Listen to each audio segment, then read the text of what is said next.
Welcome to Scaregenics. Here's 5 creepy places in Europe.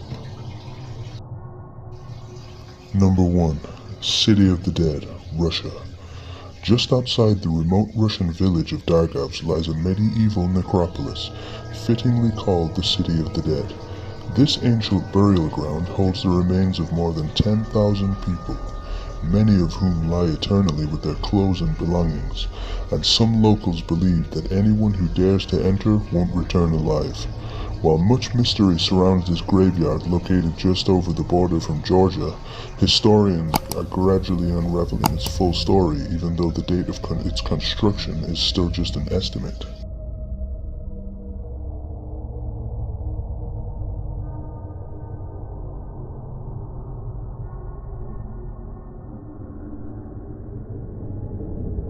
The City of the Dead story also incorporates another piece of the region's history, a series of plague epidemics in the 17th and 18th centuries. There is evidence that infected residents quarantined themselves into crypts as they waited for death to approach. Some bodies inside the crypts are also buried inside wooden coffins that resemble boats, and one corpse was even discovered with an oar next to it, with no navigable rivers nearby. Some historians think ancient residents believed that one must cross a river to reach heaven. While many visitors travel to this 1.5-hectare cemetery to see remarkably well-preserved medieval architecture, historia Lyudmila Gabova believes they come away with something more. The people who come here in awe of the beauty of this place achieve peace with the eternal fear of death, she said. Number 2. Capuchin catacombs, Palermo, Sicily. In Sicily, where the relationship between the living and the dead has always been strong, the city of Palermo hosts one of the world's most bizarre and morbid tourist attractions. Through the doors of the Capuchin monastery, which looks like any other building from the outside, visitors can descend into the large Capuchin catacombs. Pinned to the walls, sitting on the benches and shelves, and tucked away in open coffins are nearly 8,000 corpses, each one dressed in their Sunday best. In most of Western culture, the long dead are generally kept out of sight, hidden from the living. Here, it is an exception. Nothing stands between the living and the dead, except maybe a rope with a sign asking visitors to be respectful. The ill-lit, musty catacombs have been separated into a few corridors, each one hosting a specific type of person. There is a room for religious figures, mainly those affiliated with the monastery, for professionals such as doctors, and a room for women, virgins, and infants. The oldest corpse in the macabre collection is that of Silvestro de Gubbio, a friar who passed in 1599. It is believed that the particularly dry atmosphere allowed for the natural mummification of the bodies. Initially, priests would lay the dead on shelves and allow them to drip until they were completely depleted of bodily fluids. A full year later, the dried out corpse would be rinsed with vinegar before being redressed in their best attire and sent to their proper room to stand for eternity.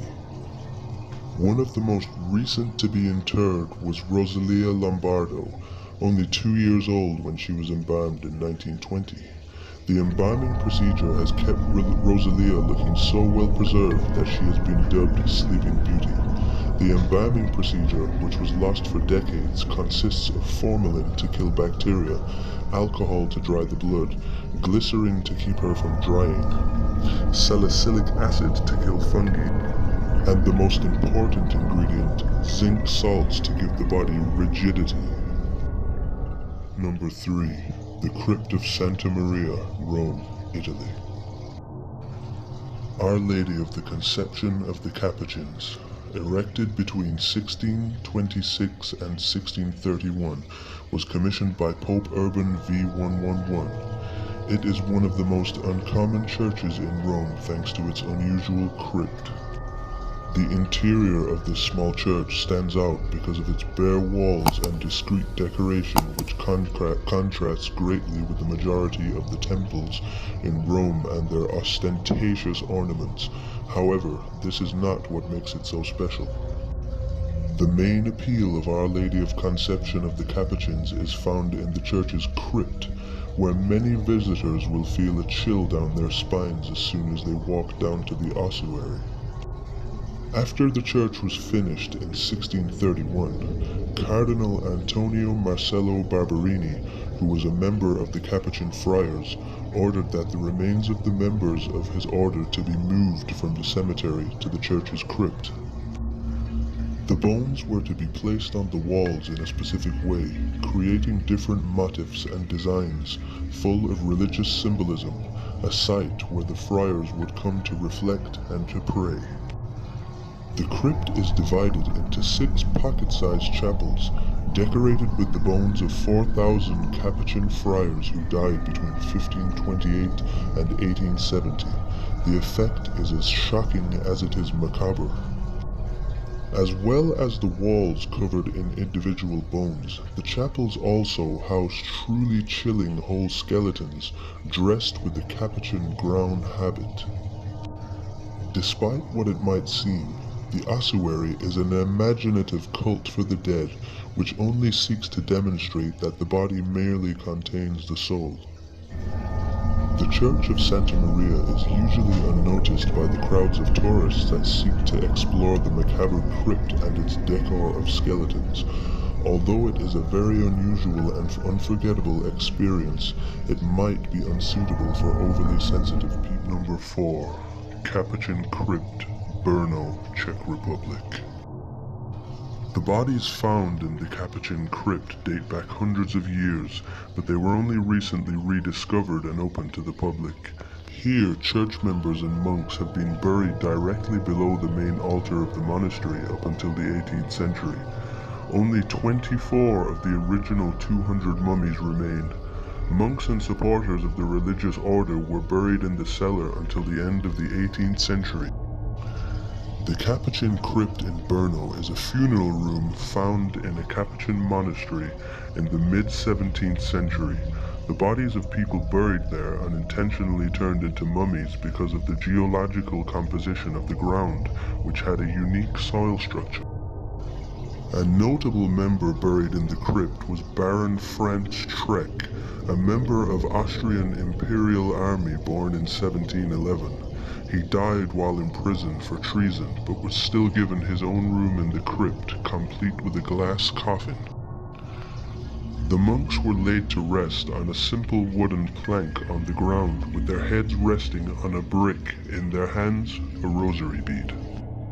Although the crypt is open to the public, very few people dare to go in here, for reason. Number 5.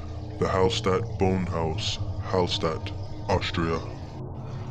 The bonehouse is located in the historical city center at one of the most beautiful vantage points in Hallstatt. The traditional bonehouse from the 12th century in the St. Michael's Chapel is one of the most interesting sites in the World Heritage Town of Hallstatt. The bonehouse of Hallstatt in the holiday region, Dasein Salgamert, has been in existence since the 12th century. Kept in here are 1,200 human skulls. 610 of them have been hand-painted and arranged according to individual family groups. The dates of death marked on them. The tradition of recording and painting goes back to the year 1720 AD. The graveyard in Hallstatt is very small, and there is no space to make it larger. In former times, cremation was prohibited, and there was a serious lack of room for new graves to be dug. 10 to 15 years after burial graves were reopened, and the skulls and long bones which took up the most space were removed. The skulls were cleaned and then left outside under sun and moon until all that remained of these gruesome skulls was a smooth ivory surface. Since the graves are decorated with flowers, the skulls were finally symbolically painted with wreaths or flowers.